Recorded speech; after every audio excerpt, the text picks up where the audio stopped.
ஏமா நாங்க என்ன சரக்கு இருக்கணும் மடைய பேசுறது கேள்ற மடைய மடைய மடைய சொல்ற கேள்விய அடுத்த சொல்லுவேன். நீ அங்க உட்கார்ந்து சிந்திக்கிறவருக்கு எனக்கு தெரியாதா? அதைத்தான் சொன்னால விளக்கணும். கேளு. பாதி பையன் கேட்டீங்கன்னா எப்படி அப்புறம் முட்டா பையில இருக்கீங்க.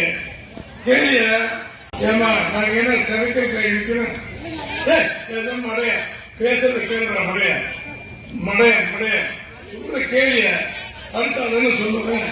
நீ அங்க உட்கார்ந்து சிந்திக்கிறவருக்கு எனக்கு தெரியாதா? அதைத்தான் சொன்னால விளக்கணும். கேளு. பாதி பையன் கேட்டீங்கன்னா எப்படி அப்புறம் முட்டா பையில இருக்கீங்க. கேள்விய ஏமா நாங்க என்ன சரக்கு இருக்கணும் மடைய பேசுறது கேள்ற மடைய மடைய மடைய சொல்ற கேள்விய அடுத்த சொல்லுவேன்.